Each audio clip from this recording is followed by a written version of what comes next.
Kasih karunia dan damai sejahtera dari Allah Bapa kita dan Tuhan Yesus Kristus kiranya ada pada saudara sekalian. Amin. Bapak Ibu Saudara yang dikasihi oleh Tuhan, masuki persekutuan doa di masa Paskah pada saat ini. Bersama kita akan menghayati akan kebangkitan Tuhan Yesus.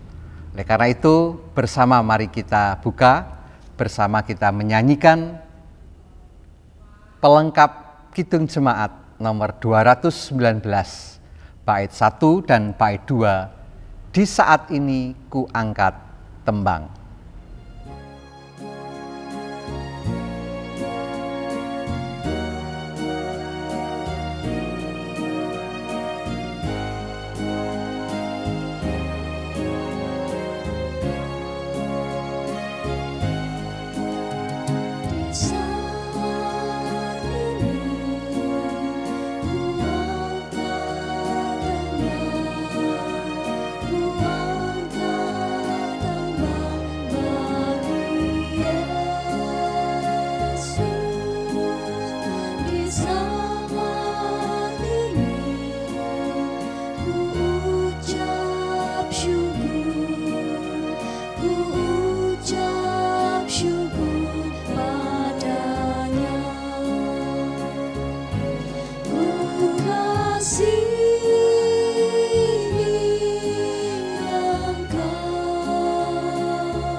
Di saat ini ku datang Tuhan, ku datang bersujud padamu. Di saat ini Engkau ku sembah, Engkau ku sembah.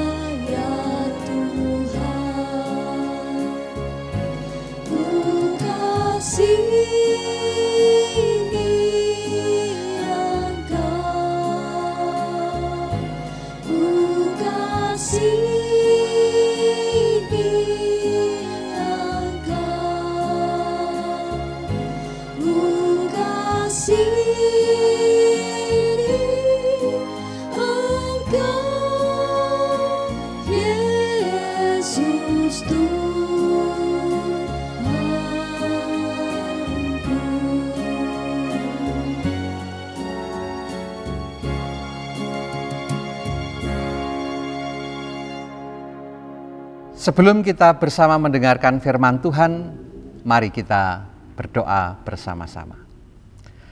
Tuhan Allah Bapa kami yang Maha Kasih, kami bersama-sama menaikkan syukur. Tuhan berkenan menyertai kehidupan kami, menyertai aktivitas kami di hari-hari yang telah kami lalui sampai saat ini.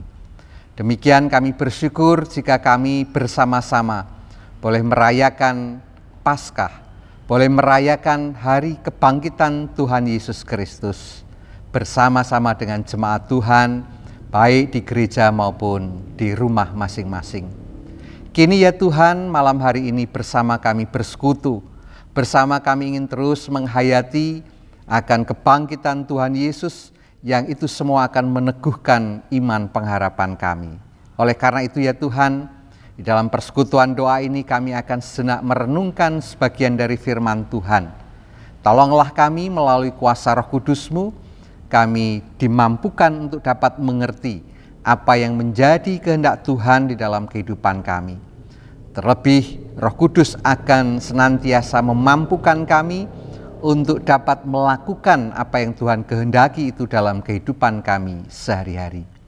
Hamba-Mu yang menyampaikan firman Tuhan urapi pula dengan kuasa Roh Kudus-Mu, sehingga apa yang disampaikan semuanya seturut dengan kehendak Tuhan. Di dalam nama Tuhan Yesus Kristus kami berdoa. Amin. Bapak, Ibu, saudara-saudara dan anakku yang dikasihi Tuhan, sebelum kita mendengarkan firman Tuhan, mari kita menyanyikan NKB 154, bait yang pertama dan bait yang kedua. Setialah, setialah.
Bapak, Ibu, saudara-saudara yang dikasihi Tuhan, bersama kita akan membaca mendengarkan sebagian dari firman Tuhan.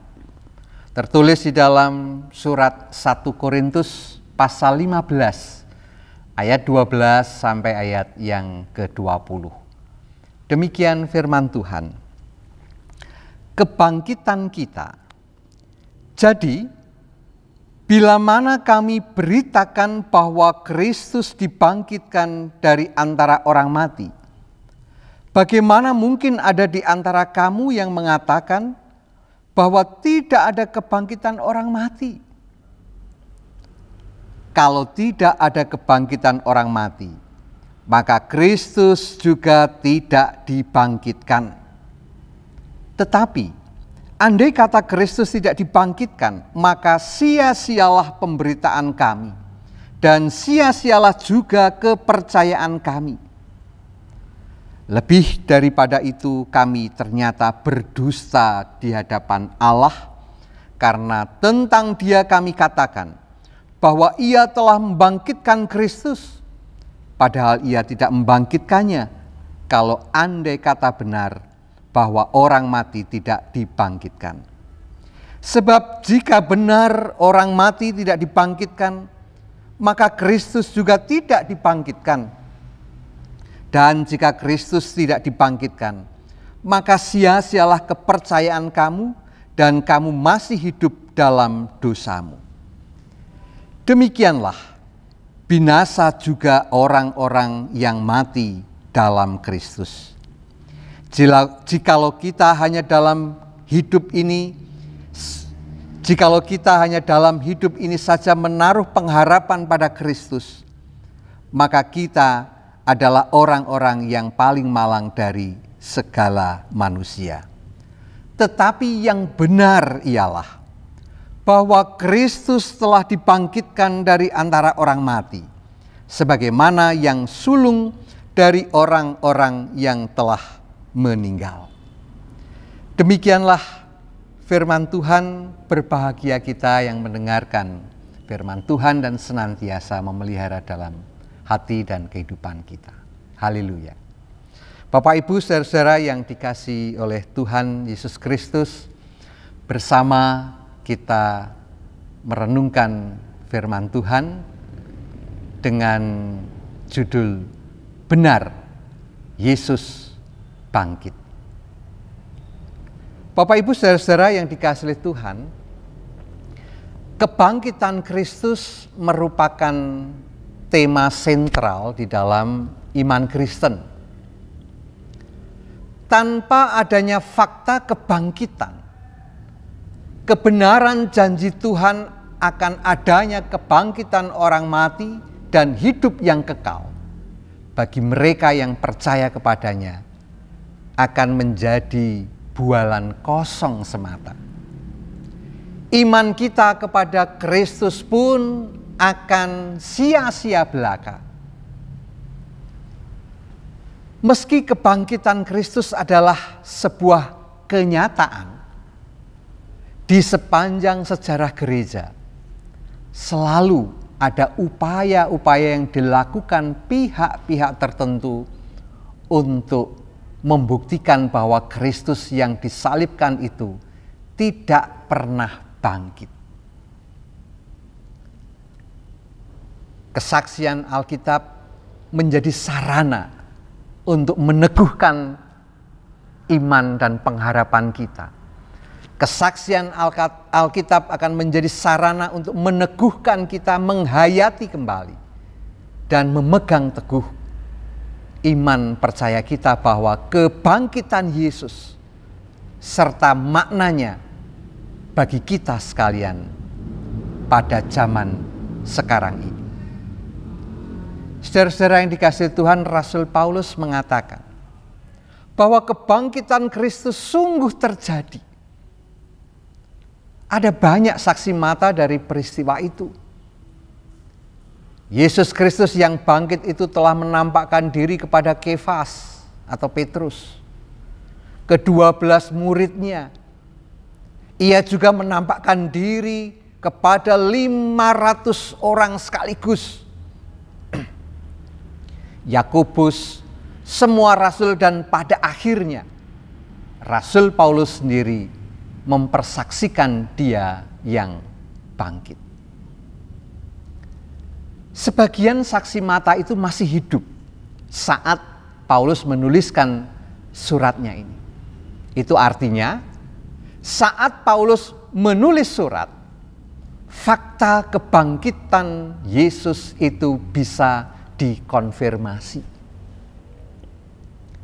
Ketika bagi sebagian orang kebangkitan Yesus hanyalah suatu halusinasi, para murid yang ada dalam kepedihan yang terlalu dalam dan harapan yang terlalu besar untuk melihat kebangkitannya, Paulus menegaskan bahwa kebangkitan Kristus benar-benar terjadi. Kebangkitan Yesus membawa pengaruh yang besar di dalam kehidupan Paulus. Ingat, Paulus dijumpai oleh Yesus ketika ia masih bernama Saulus. Dalam perjalanannya menuju Damsyik untuk menangkap dan menganiaya para pengikut Kristus. ia sungguh-sungguh mengalami Yesus. Rasul Paulus mengatakan di dalam ayat yang ke-14, tetapi andai kata Kristus tidak dibangkitkan, maka sia-sialah pemberitaan kami, dan sia-sialah juga kepercayaan kamu.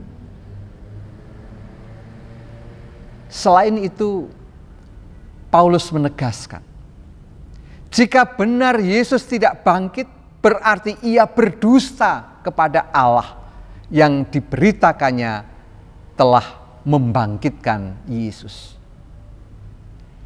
Kemudian ada lagi konsekuensi logis lainnya bila Kristus tidak bangkit. Yaitu yang pertama, dikatakan sia-sialah kepercayaan kita akan adanya penebusan dosa. Kita akan masih tetap hidup dalam dosa kita. Ayat 17. Yang kedua, jika Kristus tidak dibangkitkan, tidak ada kebangkitan orang mati. Orang-orang yang percaya kepada Kristus tidak akan pernah bangkit. Semua akan mengalami kebinasaan dan tak terselamatkan. Dalam ayat yang ke-18. Dan yang ketiga, kita adalah orang-orang yang paling malang di antara umat manusia. Karena kita telah mengimani suatu kebohongan dan berharap pada harapan yang kosong. Ayat 19. Tetapi selanjutnya Paulus menegaskan. Di dalam ayat yang ke-20 dikatakan, tetapi yang benar ialah bahwa Kristus telah dibangkitkan di antara orang mati sebagai yang sulung dari orang-orang yang telah meninggal. Saudara-saudara yang dikasihi oleh Tuhan, dalam teks aslinya kata yang sulung itu sebenarnya diterjemahkan sebagai buah yang sulung atau first fruit. Konsep Yesus sebagai buah sulung kebangkitan itu ternyata mengacu pada kitab Imamat pasal 23 ayat 10 dan 11. Di dalam ketetapan itu umat Israel harus membawa gandum hasil pertama dari ladangnya untuk dipersembahkan kepada Tuhan pada hari sesudah Sabat Paskah. Di bait Allah, berkas gandum itu akan diolah hingga menjadi tepung. Dan tepung yang dihasilkan kemudian diberikan kepada Allah sebagai persembahan. Itulah buah sulung dari hasil ladang orang Israel. Sebagai catatan, sebelum hasil pertama itu dipersembahkan kepada Tuhan, benih yang baru tidak dapat dibeli atau dijual di toko, di tempat-tempat penjualan. Roti juga tidak dapat dibuat dari tepung yang baru. Nah, buah sulung merupakan tanda bahwa panen sudah tiba dan orang boleh bekerja memanen hasil ladangnya untuk kemudian dijual. Yesus Kristus oleh Rasul Paulus disebut sebagai buah sulung. Nah, dengan konsep ini, kebangkitan Yesus dipahami sebagai sebuah tanda dimulainya kebangkitan orang-orang percaya. Sama seperti gandum baru, hasil panen tidak dapat diperjualbelikan dan tidak dapat dipakai sebelum buah sulung dipersembahkan kepada Tuhan. Maka panen hidup yang baru juga belum tiba sampai Yesus dibangkitkan dari antara orang mati. Saudara-saudara yang dikasihi Tuhan, jika di masa gereja perdana banyak beredar kesaksian palsu tentang kebangkitan Yesus sehingga berdampak pada pelemahan iman, Sejatinya di zaman ini hal yang sama juga masih terjadi. Bahkan di masa mendatang pun hal itu akan tetap terjadi. Penyebaran berita bohong yang menyebutkan Yesus tidak bangkit saat ini banyak muncul dengan tayangan-tayangan di media sosial dan lain sebagainya. Di mana di tayangan itu para penyebar berita yang mengatakan bahwa Yesus tidak bangkit seolah-olah mampu memberikan bukti tentang Dia yang tidak bangkit. Nah, saudara-saudara, menghadapi hal seperti itu, bagaimana sikap kita? Tentu sikap kita adalah tetap tenang. Hindarilah bertindak reaktif. Teguhkanlah iman pengharapan kita, dan kita terus mendalami berita kebenaran Alkitab yang mempersaksikan kebangkitan Tuhan Yesus. Benar, Yesus telah bangkit. Amin. Saat teduh untuk kita sekalian.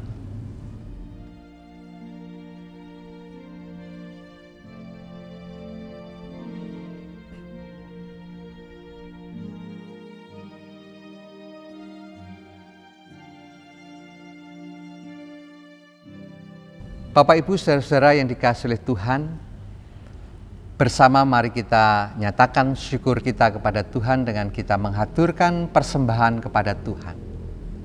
Dan dalam kita menghaturkan persembahan kepada Tuhan, bersama kita menyanyikan Kidung Jemaat 194 bait 1 dan 2, Dikau yang bangkit. Maha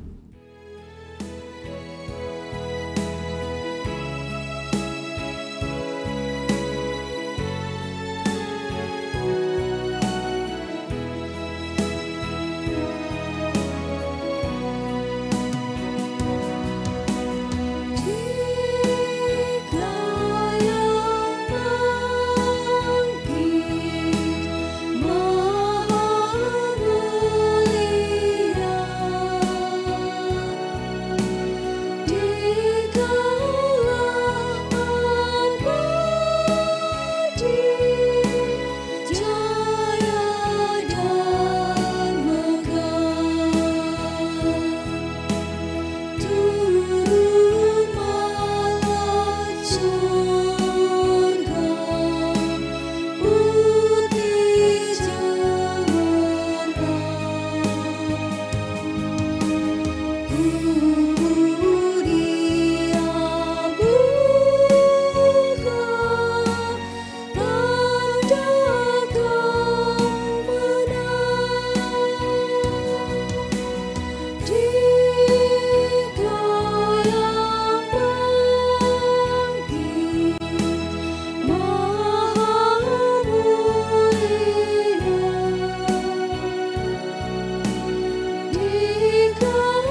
Bapak, Ibu, Saudara-saudara, dan anak-anakku yang dikasihi Tuhan, bersama mari kita naikkan doa syukur kita kepada Tuhan.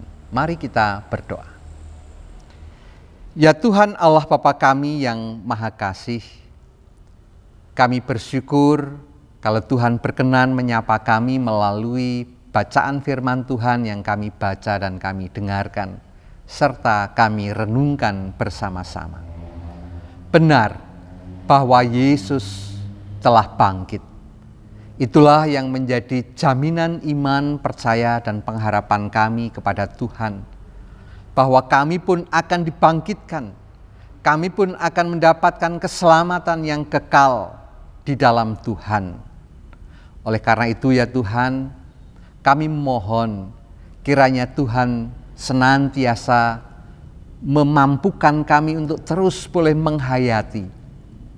menghayati kebangkitan Tuhan yang menjadi jaminan kehidupan iman percaya kami.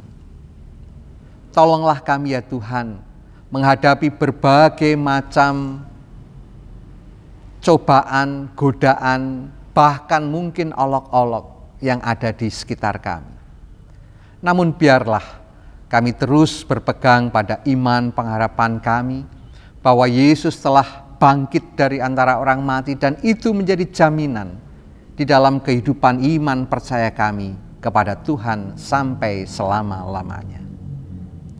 Tuhan Allah yang Maha Kasih, demikian kami juga memohon kiranya Tuhan mampukan kami untuk kami boleh bersaksi tentang kebangkitan Yesus di dalam kehidupan kami sehari-hari, melalui tutur kata kami, melalui tingkah laku kami, dan melalui setiap aktivitas dalam kehidupan kami. Pekerjaan, tugas, dan karya pelayanan yang kami lakukan hari demi hari. Biarlah kami boleh terus mempersaksikan kebangkitan Tuhan Yesus Kristus itu dalam kehidupan kami sehari-hari.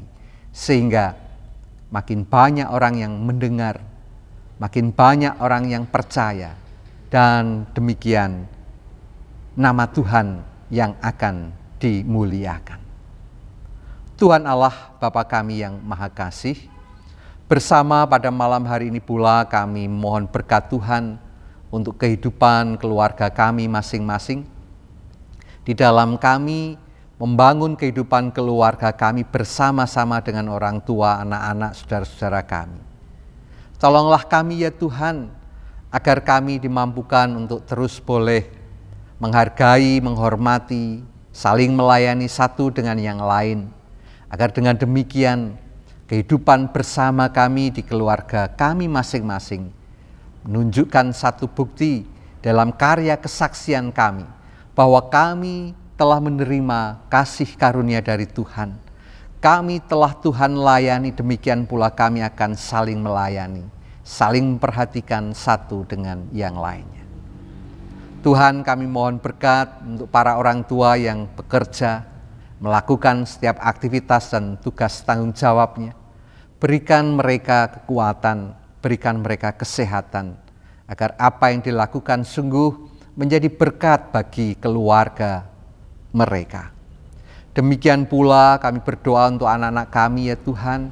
Tuhan berkati, Tuhan sertai di dalam belajar mereka, di dalam mereka mempersiapkan masa depannya, di dalam mereka akan menghadapi ujian atau tes, atau ujian akhir dan lain sebagainya. Biarlah Tuhan senantiasa memberikan kemampuan, Tuhan memberikan kepandaian, Tuhan memberikan kebijaksanaan sehingga mereka boleh mempersiapkan masa depannya dengan sebaik-baiknya.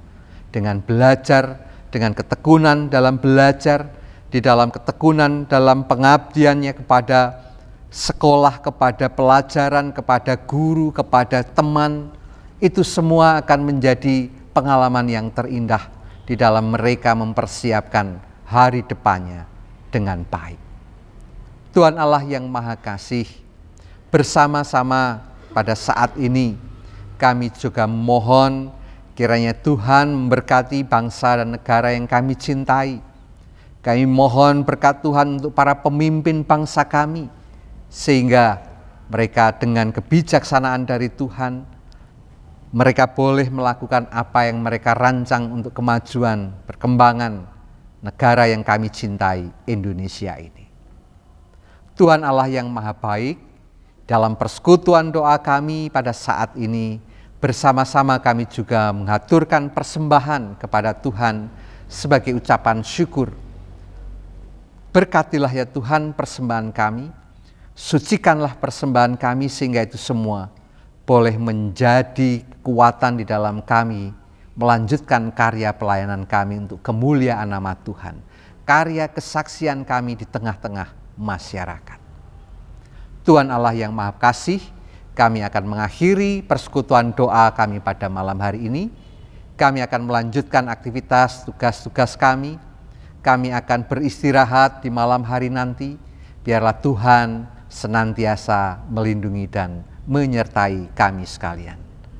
Terima kasih ya Tuhan, di dalam nama Tuhan Yesus Kristus kami berdoa. Amin.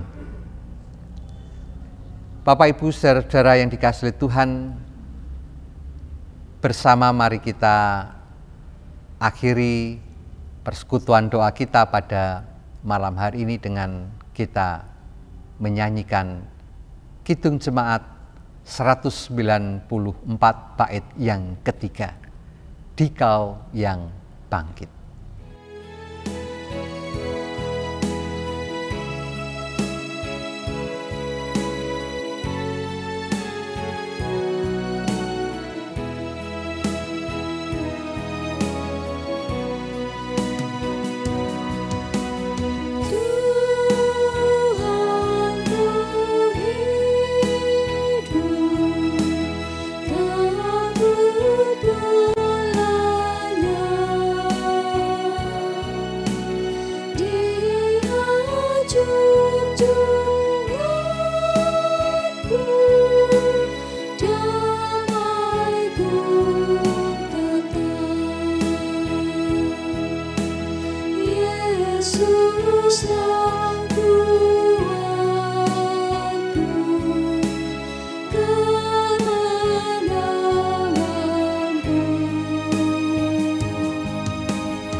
Bapak Ibu saudara yang dikasihi Tuhan, setialah mengikut Tuhan, bersaksilah tentang kuasa kebangkitannya.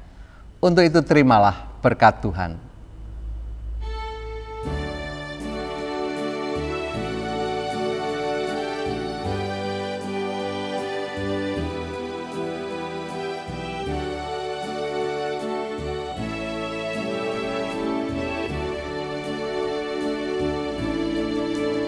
Kasih Tuhan mengirimimu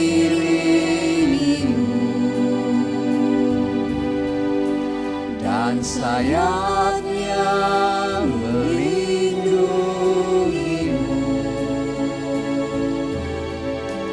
Tangan Tuhan pegang di dalam hidupmu. Majulah